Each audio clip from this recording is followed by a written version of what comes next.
Thank you very much for joining us. We won the First World War, and we're going to win this war as well. It's going to be a tough slog, tougher than it was in World War I, and it will shape the course of history, particularly Jewish history, in a very, very significant way. Where should one begin a discussion of the origins of the Second World War? We could spend a lot of time talking about various options. Let me begin with the Treaty of Versailles. When the war was over, remember, the war ends the 11th hour, the 11th day of the 11th month of 1918. When the war was over, the Allies, who had really won the war, forced the Germans back, forced the Germans to retreat from all of the territory they had occupied. The Allies wanted a peace treaty. Now here we come to a difference in perception. In January of 1918, that's before the war came to an end, January of 1918, Woodrow Wilson, the American president, proposed the 14 points. Among those 14 points was, we should go back to the status quo ante, the status quo that existed before the war began. Germany would not have to pay reparations, no indemnifications, no loss of territory, no loss of colonies. The Germans refused, and the British and French refused as well. They wanted to punish Germany.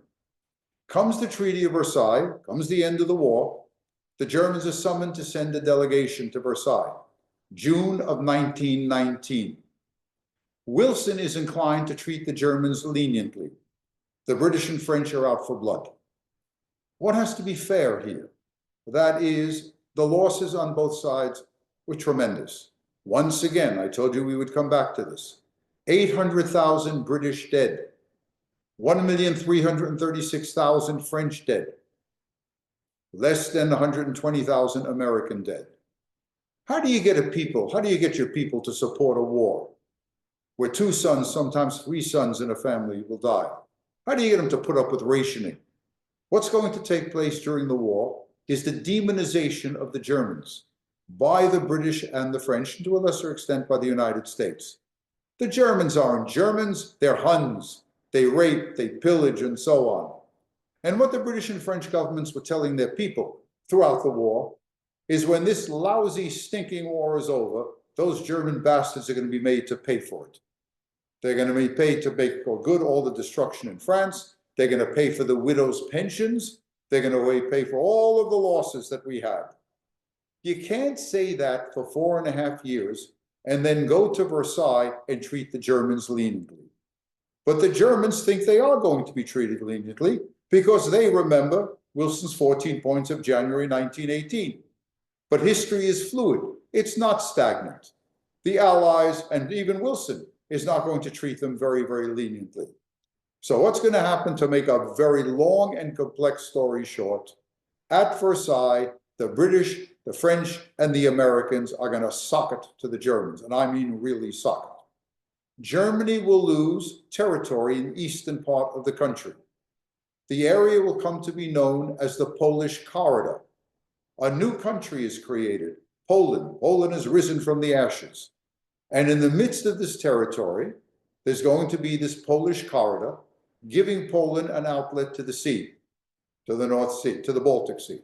So what's going to happen here, in the midst of this Polish corridor, is a large German city. The city is called Danzig.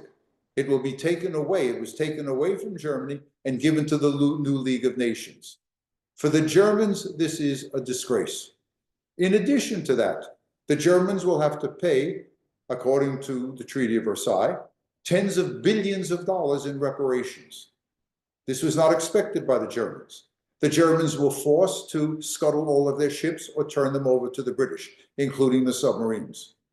And Germany, which had mobilized close to 10 million men in World War I, is now, according to the Treaty of Versailles, restricted to an army of 100,000 men. The Germans look upon this as a violation of promises that were made.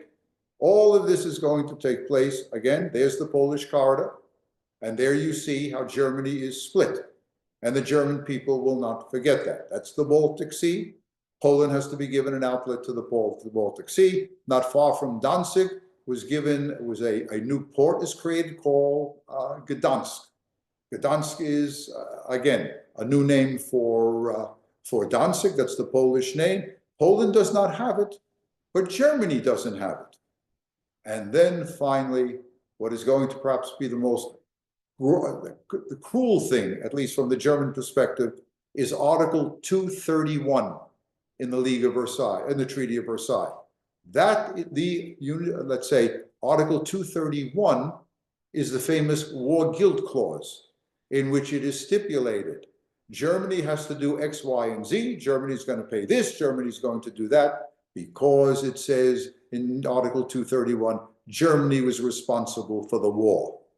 The German answer down to the present day is, surely we had some responsibility, but the Russians were responsible, the Austrians were responsible, the French were responsible, the British, by not committing themselves, were responsible. There's enough guilt to go around. But that's not what happens at Versailles. At Versailles, the Germans are going to really have they're going to be handled very, very difficultly.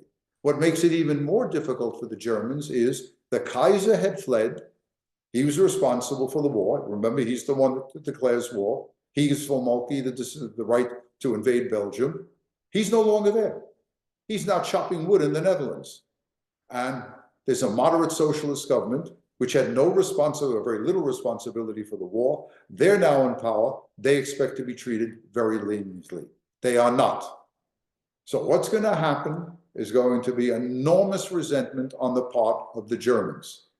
Large numbers of Germans, from the left to the right, will believe that they have been betrayed, that they've been treated too harshly, and that in Germany, those people who signed the Treaty of Versailles, because what's going to happen now is that the Allies threatened the German delegation that has come from Berlin, have threatened the German delegation, saying that if you don't sign the Treaty of Versailles, we'll resume the war, we'll cross the Rhine and occupy Germany. The moderate socialist government turns to the German armed forces and asks the German armed forces, the commanders of the German armed forces, if the Allies cross the Rhine and invade Germany, can you stop them? And the answer, of course, is going to be no. If we could have stopped them, we might not have agreed to the armistice. And so what's going to happen here is, again, the Germans sign what is called by them the Diktat, the dictated Peace of Versailles. And the government that signed it is going to be referred to by large numbers of Germans as the November criminals, the November criminals. So they were called the November criminals because they signed the armistice. Now a double damnation comes upon them because they've signed the Treaty of Versailles. This doesn't augur well for the new Germany. The new Germany is referred to as the Weimar Republic, W-E-I-M-A-R. That's because when the Kaiser was overthrown, or when he was forced to leave, German parliamentarians gathered in the small city of Weimar. They reconstituted the parliament, and then they began the process of creating a new Germany, a new constitution, and so on. That's why the period 1919 to 1933 is known as the period of the Weimar Germany. What is it going to mean now? We are now in the period 1919 to 1933. How does it come to be that a man who had the proverbial 3 or 4 strikes against him, Adolf Hitler, is going to come to power? What are the strikes against him? Number 1, he's not even a German. He's an Austrian. Number 2, he's a born Catholic in a country in which the majority is Protestant. Number 3, this is a man in a country that valued education. He never got past the 10th grade. Again, I may have said this to you, forgive me for repeating myself, and that is, in New York, in the golden land of Brooklyn, we used to take the German regents. I took the German regents, and the passage that we had to translate was something that went like this. God came down to Heidelberg. He wanted to see what this great German university was like. And while God in human form was walking down the streets of Heidelberg, he met a Heidelberg University professor. God tipped his hat to the Heidelberg University professor. So in a country that valued education, particularly a good university education, how does a man who's not even a German, how does he get to be the ruler of Germany? And then finally, This is this country, Germany, with a long militaristic tradition, and Adolf Hitler never rose above the rank of corporal. If you want to hear something, this is, I think I always get a kick out of this when I tell the students. When I give them a C or a D, I tell them, don't take it personally. Don't think that your life is ruined. Don't think that you don't have a good mind. Could be my mistake. And besides, in the scheme of life, what's a C or D from Professor Berk? I tell them, you know why Hitler never goes above the rank of corporal? Because his company commander, captain, wrote in his files about Hitler, this is a man that shows no leadership potential whatsoever. Well, people miss the boat on that. So the point in all of this is Hitler should never have come to power. Do the times make the man, or does the man make the times? The times were right. In one of his biographers says, what a better time for a personal zero than when society at large is at zero. Germany was up against the wall. Again, animosity towards fear, humiliation at the loss of the war, humiliation at Versailles, and then the terrible inflation. The Germans have to pay the war reparations. So what do the Germans do? What does Weimar Germany do? There were 1,200 printing presses printing money in Germany. They printed money 24 hours a day. You don't have to be a wizard of economics to understand that will bring about a rise in inflation. Listen to these figures. The rate of exchange, 4 German marks to the dollar in 1914, 8 German marks to the dollar in 1918, 20 German marks to the dollar in 1920, over 1 billion German marks to the dollar at the height of the superinflation. Some of you may remember let me put it this way, two photographs or two pictures in high school history textbooks. A German in Berlin has a wheelbarrow filled with money, goes into a grocery store and comes out with a bottle of milk and a loaf of bread. The terrible inflation wipes out the savings of large numbers of Germans. So that's one step. And then the other, although the inflation seems to be tamed, by late 24, 25, and 26, the inflation is over. And the Nazis are not doing well in elections. They're not doing well at all. But then comes the Great Depression. Please listen to these figures. In 1928, a year before the Great Depression, the Nazi Party received 4% of the vote. 4% of the vote. 1930, a year after the onset of the Depression, the Nazis received 6.5 million votes. And at the height of the Depression, summer 1932, the Nazis received 13,187,000 votes, 37.6% of the popular vote, a clear plurality. The Germans Hitler's going to come to power really, not by revolution, but via the ballot box. So again, if this were a course at Union College, I'd spend more time about how Hitler coming to power. Suffice it to say, January 30th, 1933, he is in power. He will proceed to embark upon what comes to be known as the Gleichschaltung. That's Gleichschaltung, the consolidation or the synchronization of power. He will do a number of things: cheap vacations, building the autobahns, rearming Germany, putting the unemployed back to work. It is one of those great ironies of the 20th century that the two countries that seemed to deal most effectively with the Depression were Hitler's Germany and Stalin's Russia. Stalin's Russia in the 2 5-year plans, and Hitler's policy of rearmament. But nothing was more successful for Adolf Hitler in generating support than his foreign policy. Again, I think I've alluded to it in the last discussion we had about World War I. But let's get right to the point. One, not long after he comes to power, Hitler repudiates the Treaty of Versailles. It's just a piece of paper. And we were screwed by Versailles. That's not his words, but he says, well, we have been hurt by the Treaty of Versailles. We're not going to obey it. He begins to rearm.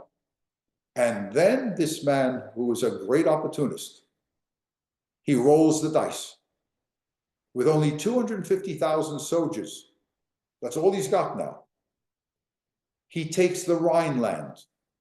The Rhineland was the area that the Treaty of Versailles said had to be permanently demilitarized. It's the border area between France and Germany, And France always wanted that area to be demilitarized, lest the Germans attack again. He remilitarizes the Rhineland in direct violation of the Treaty of Versailles. March 1938, again, in direct violation of the Treaty of Versailles, Hitler sends the German army into Austria, carrying out what is known as the Anschluss, A-N-S-C-H-L-U-S-S. That's the illegal incorporation of Austria into the Third Reich. The Treaty of Versailles specifically prohibited that because the addition of Austria to Germany would upset the balance of power in Europe. But he doesn't. Summer 1938, Hitler declares to the world that he wants, from the independent new country of Czechoslovakia, the western part of Czechoslovakia, the area known as the Sudetenland, the area which was inhabited by 3 million Germans. Hitler cleverly uses a democratic principle for anti-democratic reasons or purposes. What do you think he appeals to? The principle of self-determination of all nationalities. These are 3 million German speakers. They want to be part of my Third Reich. Surely they have the right to do so. And Hitler then declares that if I do not get the Sudetenland, I will go to war. They're pissing in their boots in London and Paris. No one wants to go into the meat grinder again. So what are you going to do? Well, Hitler softens it a little bit. He says the Sudetenland is my last territorial demand upon Europe. I will never ask for anything else again. And as you all know, we all studied this in high school and college, Neville Chamberlain makes a beeline for Munich, and the Munich Accords are signed. And Hitler gets the Sudetenland. And in the Sudetenland, the bonus for Hitler, first of all, it's a wooded area, which means that Czechoslovakia is now a rump state, easily invaded. And in the Sudetenland is one of the largest munitions factories in the world, what was called the Skoda Works. Now Hitler gets it, and it's renamed the Hermann Göring Works. Hitler's second in command in the Third Reich. And summer 1939, well, before we get to the summer of 1939, he does something else. And that is, remember he had said in the summer of 38, the Sudetenland is my last territorial demand upon Europe. I'll never ask for anything else. March 1939, Hitler sends the German army rolling into Prague. All of his promises are null and void. How does it happen? How does this happen? Where are the British and the French in all of this? You know what they used to say about France? The scars of Passchendaele and Verdun hang heavy over the French mind. Close to 300,000 dead at Verdun. At Passchendaele and Ypres, hundreds of thousands of French dead soldiers. Millions of wounded. Again, 1,336,000 French dead. Nobody wants to go in there again. Britain with its 800,000 dead. No one wants to go to war again. Sometimes hope clouds rational thinking. They don't want to go in. They hope there's not going to be a war. They don't understand what Hitler is about. The one man that seems to understand is a man on the outside. That's Winston Churchill. Churchill, remember I said this to you in the lectures on World War I, Churchill's the outsider. There are Englishmen, men and women, who never forgave him for Gallipoli. We went over that, no need to go over it again. And again, he was a racist and an imperialist. He opposed Indian self-determination, and he personally attacked Gandhi. Who in his right mind attacks Gandhi? How can you attack a man who walks around with a loincloth and preaches nonviolence? You can't do that. Well, Churchill did it. And the result is going to be he's on the outside. But his remark, nobody coined the phrase as well as Winston Churchill. What's his famous remark after Chamberlain comes back from Munich and says, "I brought you peace in our time"? What does he say to Chamberlain out loud publicly?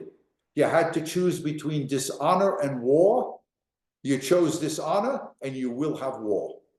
He was absolutely correct on that. It's the losses in World War I and a certain amount of guilt on the part, particularly of the British. The British are feeling guilty. You know, maybe we treated the Germans too harshly. Maybe we treated them too harshly at Versailles. And maybe they have a right to get the Sudetenland. The Times of London, at the time of the Munich crisis in 1938, actually published an editorial in which it said, Herr Hitler, the British before World War II always referred to him as Herr Hitler. Herr Hitler is correct, the Times said. If there were 3 million English-speaking people living in the heart of Europe and they wanted to be part of the United Kingdom, we would come to their support.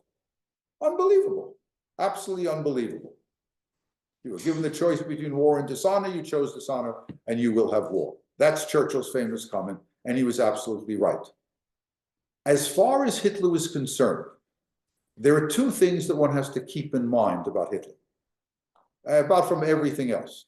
The two guiding principles of Hitler's, what the Germans would call Weltanschauung, worldview. These are the two. The first is a belief in Lebensraum, Lebensraum. Literally, that means living space. Hitler argued as early as Mein Kampf, written in the early 1920s, that Germany cannot be a great nation, cannot recover from World War I unless it expands in Eastern Europe up to the Ural Mountains. Germany needs to utilize the human and natural resources of Eastern Europe.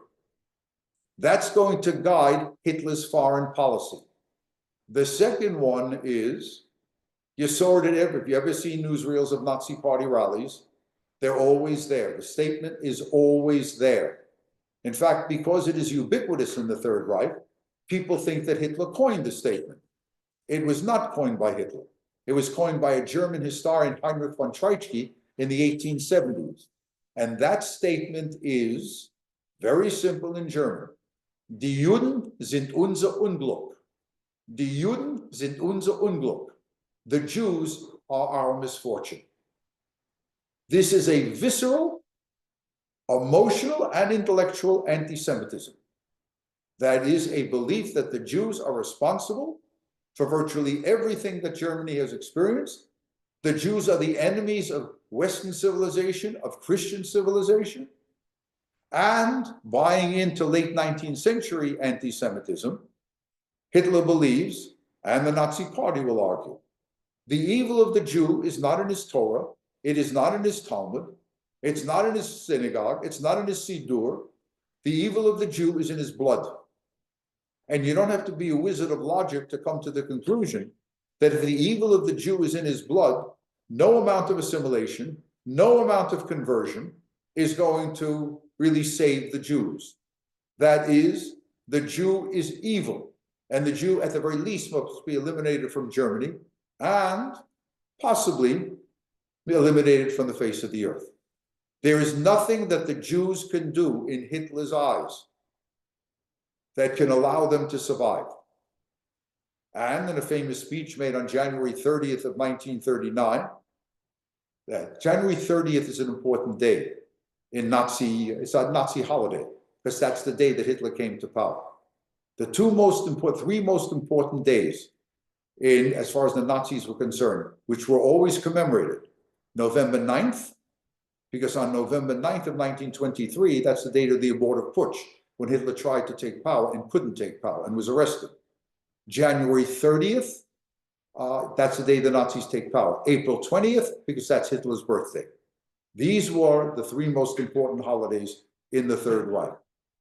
So these are the guiding principles that really moved Hitler in the direction that he did. So what's going to happen? In Mein Kampf, Hitler said, if Germany goes to war and I'm the leader of Germany, I will not repeat the mistake of the Kaiser. What the Kaiser did, the mistake, and this is here Hitler is correct. What the Kaiser did was to make the mistake of getting Germany into a two-front war. It drained Russia. The Germans had bitten off more than they could chew. So, to the consternation, the absolute consternation and surprise of the entire world, on October 20th, that's not correct, on August 22nd of 1939, the world woke up and found out about the Hitler-Stalin Pact. Now, to understand why this was such a great surprise, my friends, Remember, as early as Mein Kampf and probably before, Hitler always referred to the Soviet Union as the seat of the Judeo-Bolshevik menace. In Hitler's eyes, Bolshevism or communism was just another Jewish device to enslave the world. And from Stalin's perspective, you know what Soviet propaganda used to say in the 30s about the Nazis? They're fascist reptiles and crocodiles. So what's going to happen here is the world wakes up and they get this treaty. It's a Soviet-German non-aggression treaty. Sometimes it is called the Soviet-German non-aggression treaty. Sometimes it's called the Hitler-Stalin Pact. And sometimes it's called the Molotov and Ribbentrop Pact. Molotov is the Soviet foreign minister, and Ribbentrop is the German foreign minister. Why does Hitler do it? Because Hitler has decided he's going to invade Poland. This is going to be the opening salvo in dominating Eastern Europe. And he doesn't want the Russians to attack him as when he attacks Poland. And if the British and French go to Poland's aid, well, then he's got a two-front war. He would be repeating the mistake of the Kaiser. So how does he get Stalin to sign on to this? If the Soviet propaganda and Soviet films has depicted the Nazis as barbarians, fascist reptiles and crocodiles. What's the expression that we could use? It's a nice one. Hitler made Stalin an offer he could not refuse. You know what the offer is? Hitler tells Stalin, through von Ribbentrop to Molotov, he tells Stalin, if I go to war against Poland and I take Poland, and the British and French come to the Polish aid, and you remain neutral, you stay out of it, I will allow you to get back Latvia, Lithuania, and Estonia. These are the areas of Russia that had broken free during the Russian Civil War, and I will even allow you to take the eastern part of Poland. Now, that's a deal that Stalin can't refuse. He's even doing better than the great Lenin. Lenin created the Soviet state. Lenin won the Civil War, but Lenin lost Russian Poland and Latvia, Lithuania, and Estonia. And now Stalin's going to get it back without firing a shot. Not bad. So Stalin signs on to this. There's nothing inevitable in history, but since Hitler was hell-bent on invading Poland, now that he's got the Hitler-Stalin Pact, now he can invade Poland, resting assured that the British and French, if they go to war against Germany, Hitler will not be stabbed in the back. September 1st, 1939, the Germans invade Poland. The Poles fight valiantly, very, very valiantly, but they're no match for the Germans.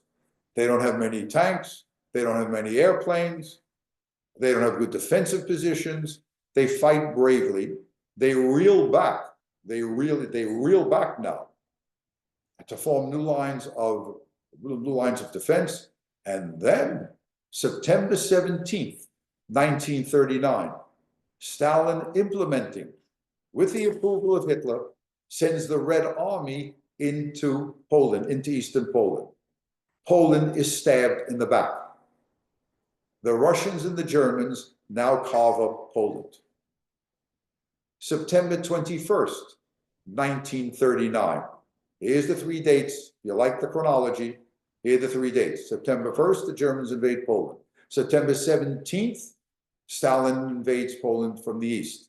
September 21st, the blonde beast, the only Nazi that looked the part, blonde hair, blue-eyed, aquiline nose, a bastard if there ever was one, Reinhard Heydrich, the head of the Gestapo, the deputy head of the SS, sends what at the Nuremberg trials was called the Schnellbrief, the special delivery letter.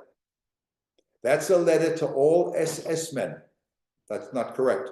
To all SS commanders operating now in Poland, outlining the policy for the Jews. What are we going to do with the Jews? And here's the policy that is outlined, that is said and will be implemented. The Jews of German-occupied Poland are to be placed in a ghetto. The ghetto is to be sealed. In addition to that, the Jews are to form a special organization known as the Judenrat. The plural is Judenretter. Judenra, an umlaut, the two dots over the A, Te, the plural. The Judenrat is to be a Jewish council. The Jewish council is to take orders. It is not to negotiate with the Germans. The Jewish council, Heydrich says the SS, the Jewish council is to act as a transmission belt for German orders to the people in the ghetto. And then he talks about the end seal, the final goal. These are preliminary steps, Heydrich says. Preliminary steps. He doesn't lay out what the final goal is going to be, but he takes it, he says, we will deal with this later. This will be the basic policies of the Germans in German-occupied Europe, certainly in German-occupied Eastern Europe. The war lasts in Poland for 28 days. That's all it does. It only lasts for 28 days. Now here I tell you what I tell my students again and again. Life is always filled with choices, isn't it? We know this as adults.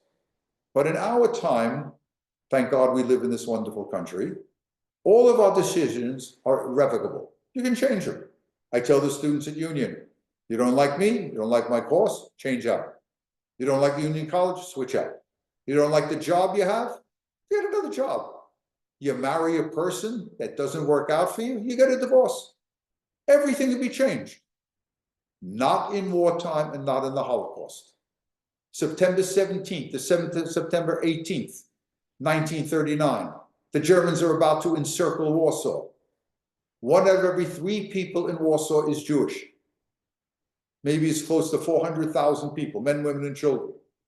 If you're a Jew in Warsaw, and you know that the Germans, and you do know that the Germans are about to take the city, they're about to encircle the city, what do? Do I stay in Warsaw where I have my apartment, my friends, my family, my job? Or do I leave Warsaw and flee to the east? If I flee to the east, the Germans are strafing the roads. And here's a parenthesis, the Germans have a new weapon, the dive bomber. It is called the Stuka, S-T-U-K-A. And what the Germans do very cleverly, when the Stuka goes into a dive, it has on its wings a whistle. So when it goes into a dive, it makes a horrible whistling sound. If you know anybody who came from Poland, Jew or non-Jew, and was there in 1939 and was under a Stuka attack, he will tell, they'll never forget it. So the point here is, again, the Stukas are strafing the roads. Will the peasants rape my wife and daughter? What will they do? Only in retrospect can you say there was only one correct decision. If you're a Jew in Warsaw or anywhere where the Germans are coming, the correct decision is to get the hell out of Warsaw and go as far east as you can. And I don't mean to the Soviet occupation zone. I mean you go, if you can get into Russia, you go to Russia. And if you get into Russia, you go to Siberia, Uzbekistan, Tajikistan, or Kyrgyzstan. You go wherever you can go. The German offensive is so startling and so quick, 28 days to knock out this country, to knock out Poland, that a new word is coined that enters our language. And the word is blitzkrieg, lightning war. Now, German propaganda really made a good deal out of that. They talked about tanks and dive bombers and all so on. But the Germans did not say in their propaganda that they used to also use hundreds of thousands of horses. It wasn't as lightning a war as a machine efficiency that we think it was. But perception is everything. And what do the British and French do in all of this? They are bound by military alliance to Poland. You know what the British do? They send bombers over German cities and they drop leaflets. They don't drop bombs, they drop leaflets, telling the German people to protest against their government's invasion of Poland. Fat chance that, right? And what do the French do? Now here we have to talk about some changes that took place in military tactics in the interwar period. If you remember one of the lectures that I gave you on World War I, when I talked about the last part of the war, the British developed a tank. They had thousands of tanks by the end of the war. The Germans had 12 tanks. But the Germans learned a lesson. And the man who learned the lesson and convinced Hitler of the lesson was a German general by the name of Heinz Guderian, Guderian. Guderian is the author of Tank Warfare. And what Guderian said, there were people in the United States that said it. There were people in Great Britain that said it, but nobody listened. But Hitler listened. What you do with tanks, if you have 100 tanks, you don't give one tank to one battalion. You don't spread the tanks out. You concentrate the tanks in tank divisions, what the Germans call panzer divisions, Panzer. And along with the tanks, you have trucks, and trucks carry infantry. So we're talking about mobile divisions, the likes of which had never been seen in warfare. And you combine that with the dive bombers, you've got a formidable weapon of war. That's what Blitzkrieg is all about. The French thought they had learned the lesson from World War I. The lesson was we had squandered blood and treasure. We had squandered our manhood on this foolish concept of wedding ourselves to the offensive. Remember, I said this to you again and again when we talked about World War I. The French would go over to the offensive. Any French position that was taken had to be retaken immediately, whatever the cost. The French would be mowed down by machine guns and heavy artillery. So what did the French learn from World War I? Mark Twain was right. History doesn't repeat itself, it rhymes. Sometimes you get that something looks like it's the same, but it really isn't the same. So what am I saying to you here is, what's the lesson that the French learned from World War I? Build a line of fortifications on the border between France and Germany, stock it with all the heavy artillery you can get, hunker down behind that line, let the Germans attack this line. When we bleed the Germans white because of their losses against our machine guns and heavy artillery, then and only then do we go over to the offensive. This, of course, I'm sure you know about this. This is the Maginot Line. The Maginot Line is named the Maginot Line after the most decorated French non-commissioned soldier in World War I, André Maginot. So this is the Maginot Line. In theory, it might have worked. But the French in the Depression, and because of the let's say, pressure coming from the left in France, said we cannot have guns and butter.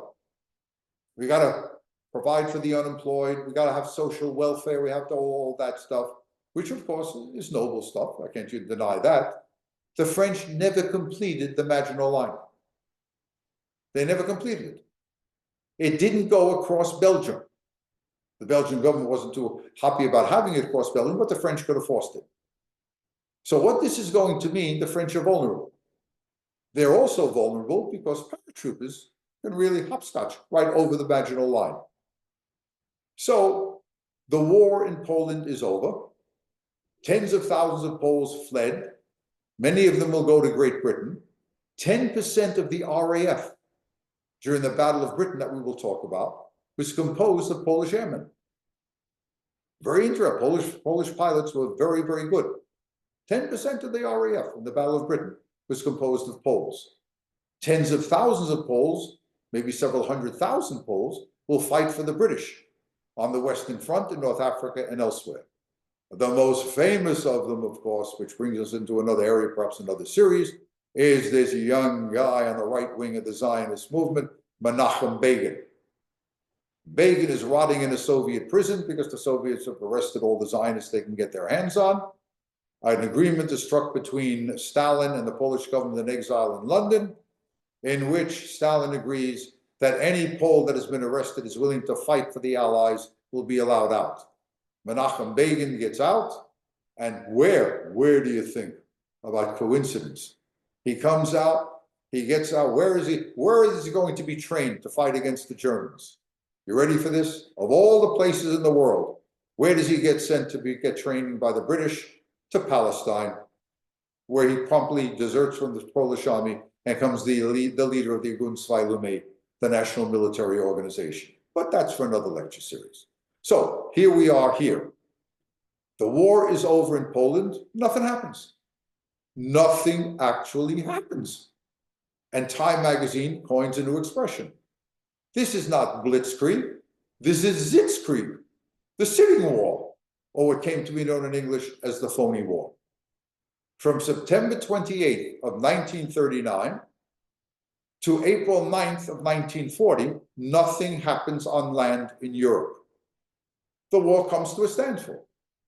Now, German submarines are operative, there's battleships are fighting on the sea, the sinking of the Graf Spee, the sinking of the Bismarck, all of that state, but on land, nothing. Nothing's happening. April 9th, 1940, Hitler invades Norway, Denmark, takes them in less than 2 days, 3 days, Scandinavia, not Sweden. Sweden is a neutral country.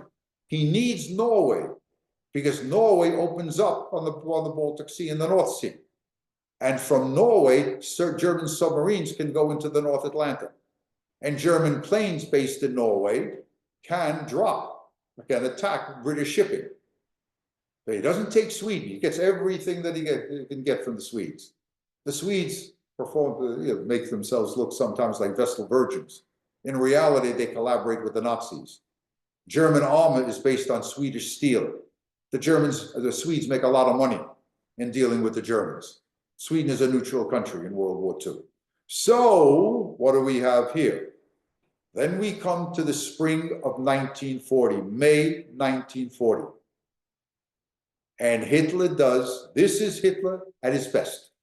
It's hard for me to say that Hitler could be at his best, but you gotta say, Demis is Demis, right? The truth is the truth, you gotta be fair. Hitler binds into a plan of attack upon France. This is one of the most gifted of the German generals, von Manstein. And von Manstein says to Hitler, we can take France. Now, this is, you got to take a lot of balls to say you can take France fast. France had fought against Germany for 4.5 years in World War I. And remember what I told you. When World War I is over, German generals are asked, what mistakes did you make? You know what the German generals said? We underestimated the French. We underestimated the resilience of the French, that they would fight again and again, taking horrible losses. They were right. The French showed great resilience. But von Manstein is telling Hitler, we can do it. And how are we going to do it? Now, we don't, if Ari can give us a map, we can see.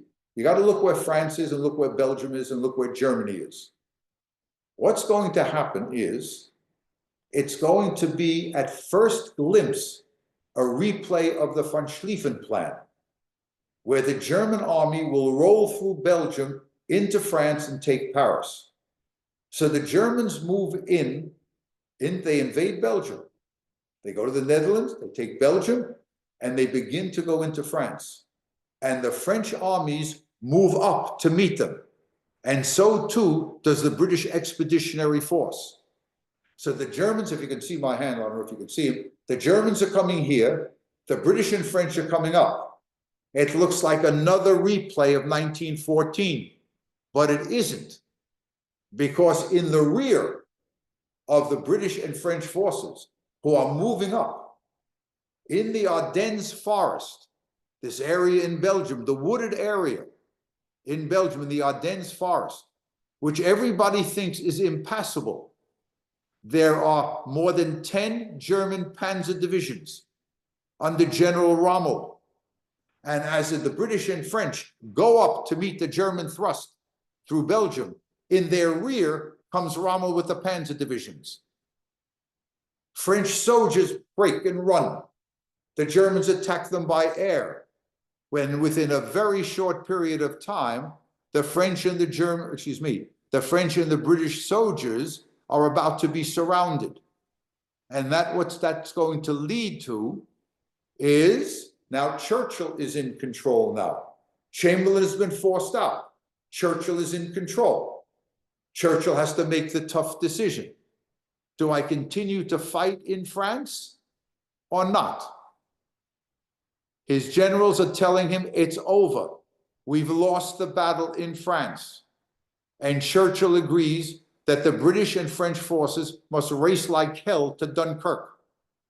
Maybe we can get them off at Dunkirk. We're talking about 350,000 men. Now we come to Hitler's first great mistake. He could have taken Dunkirk. He could have taken the port before the British even get there. And even if he didn't get there in time, he could have sent the Wehrmacht, the German army, and they would have slaughtered the British on the beaches. He chose not to do so. To this day, military historians discuss why he didn't go and take Dunkirk. One of the answers, and it may be the best answer, is that Hitler was sold a bill of goods by Hermann Göring, his second in command and the head of the Luftwaffe. Remember, Göring was Germany's great war ace from World War I. And what Göring is telling Hitler, don't send the Panzer divisions to Dunkirk. They'll grind down in the sand. Their treads we'll lose these tanks. And besides, he says, my Luftwaffe, my German Air Force, can kill 3 birds with 1 stone.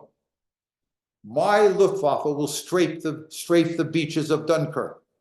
We'll kill them by the thousands. And who's going to come up? Who's going to come up and try to stop us? The RAF. My Luftwaffe is better than the RAF. I'll shoot them out of the skies. And when I shoot them out of the skies, who's going to come and take those soldiers off of Dunkirk? The Royal Navy. My Luftwaffe will sink the Royal Navy. And that will mean that the road to Great Britain is open now to us. I hope you understand what I'm saying to you.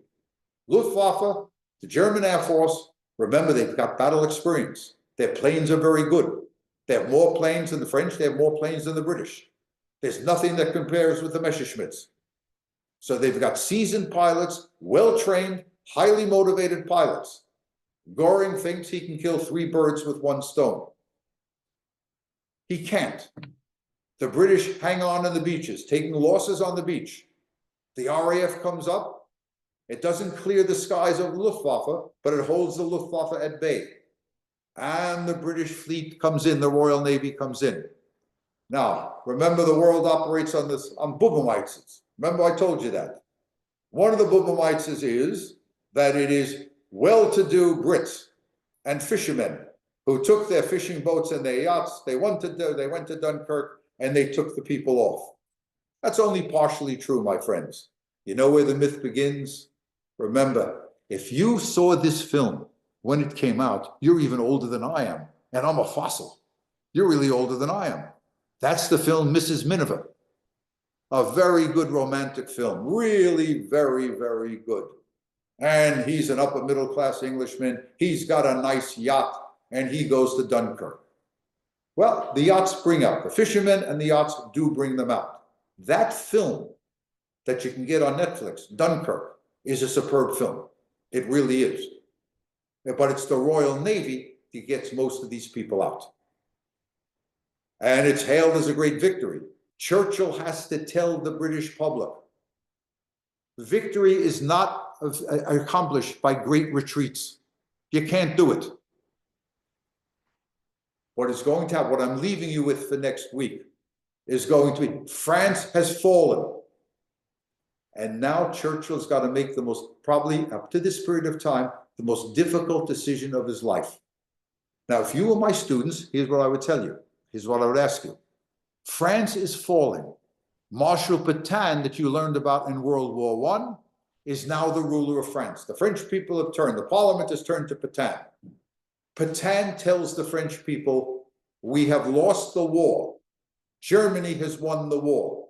We have to find a place in a German-occupied Europe. In short, Pétain says, we're going to collaborate with the Germans. But if you're in London, you're really upset. What is Pétain going to do with the French Mediterranean fleet? Will he turn it over to the Germans? That's the great fear. So what is Churchill going to do? How can he make sure that Pétain doesn't turn over the French fleet to the Germans, which, if it goes to the Germans, in addition to German submarines, will pose an existential threat to the survival of Great Britain? So the orders go out from Churchill to the British Mediterranean fleet. line up outside French ports and line up outside their great port in Algeria and deliver an ultimatum to the French admirals. Either you scuttle your ships, destroy your ships, or sail them out to the high seas and turn them over to us. The French admirals refuse. Churchill gives the order to the British fleet, open fire on the French ships. Over 1,400 French sailors are killed. If you want to understand the tension during the war between Britain and France, and with the strange attitudes that France has, very defensive in dealing with our country and with Great Britain, for decades after the Second World War, this is where it begins. So now the question is, Churchill is in control. What do I do? Do I accept it as a fait accompli? Shall I make a peace? In his 4-volume history of World War II, Churchill said, I never thought about making peace with the Germans. He's lying. The British cabinet thought long and hard. Maybe it's over. Lord Halifax in the British cabinet said, we got to negotiate through Mussolini with Hitler and make peace with the Germans. We cannot beat the Germans. And irony of ironies, last point for me for the week, the irony of ironies, who do you think stands up in the British cabinet and tells Churchill, you can't make peace with this man, Hitler. He's a son of a bitch. You can't trust his word. You know who said that in the British cabinet? Neville Chamberlain. Neville Chamberlain was still in the cabinet, no longer prime minister. We believe that Chamberlain exercised decisive influence here. So here we are. 1939 has come. France has fallen. We'll talk a little bit more next week about why France fell. We'll talk about the Battle of Britain. And then we will talk about the ultimate rolling of the dice by Adolf Hitler, where the war was won and where the war was lost. And that is Operation Barbarossa, the German invasion of the Soviet Union on June 22nd of 1941. You got this? We covered a lot of ground here, let me tell you, a lot of ground. We won World War I, we're going to win this war too. Are there any questions? Ari, do we have some time for questions? We do. People said this is better than the Academy Award, so there you go. Not a question, that was a statement. The question is, when do other allies join Hitler in this Second World War? You've given us the history up to a certain point, but we haven't heard about anybody else joining yet voluntarily. Nobody really joins. We're really still in 1940. Nobody else has joined the war on the German side. That's going to change in 1941. When Italy will actually, I'm wrong. It does occur in 1940. When France is falling, Mussolini sends the Italian army into part of France, the area around Nice. He's going to take that area. And that's going to prompt Franklin Delano Roosevelt to make that very famous statement, which I grew up with. The hand that held the dagger stabbed France in the back. He's referring to Mussolini's fascist Italy. So that's when Italy enters the war. Where you get large-scale joining of people and countries with the Germans is with Operation Barbarossa. When Germany invaded the Soviet Union on June 22nd, 1941, there were hundreds of thousands of Romanian soldiers, Hungarian soldiers. There were even Spanish soldiers. Spain was neutral in World War I. Italian soldiers. And all over Europe, Hitler will proclaim a crusade in defense of Western civilization against Judeo-Bolshevik barbarism. And many young men, even in Denmark, even from Denmark and Bulgaria, wanting some action, wanting to fight for what they thought was a noble cause, would join the German army or would join units that were attached to the German army. Great. There was a question, just a confirmation. When you mentioned Heydrich, was that Reinhard Heydrich? Reinhard Heydrich. So I'm trying to do like real-time research, fact-checking, maps, all that stuff just for fun back here, which is very hard to keep up with you. It'll be better in the follow-up. But someone talked about the end of his life, and I think he was the one that was assassinated in Lidice. Is that correct? That is correct. That is correct. Now, since you mentioned this, let me recommend a film to the people out there. You can get, I think, on Netflix. It's called Anthropoid. The Anthropoid. This is a docudrama, not a documentary, a docudrama about the two Czech underground fighters that made their way to London and are parachuted back into Czechoslovakia in order to assassinate Heydrich. And if you come with me to Prague, or go with anybody else to Prague, make sure that they show you there's a road where Heydrich was assassinated. And also, they can take you to the church where the two underground fighters would kill Heydrich, where they hide out in a church. And it's very interesting, the whole story. Watch the film Anthropoid. It really is worthwhile seeing. So that actually, let's go into our last points. People, you had recommended books in our World War I series, and you recommend just a few movies. Are any books or anything else you can recommend that I could put on a reading list for our group? The best one-volume account of World War II is the book by Max Hastings. Max Hastings, and that book is called Inferno.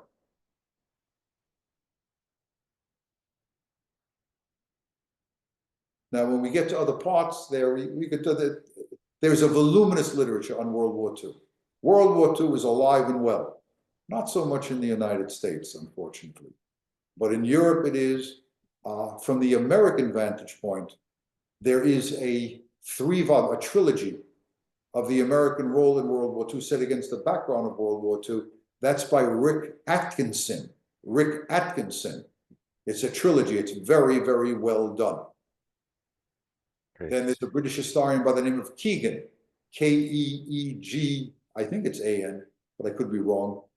Keegan has written a lot about World War II. He's very, very good.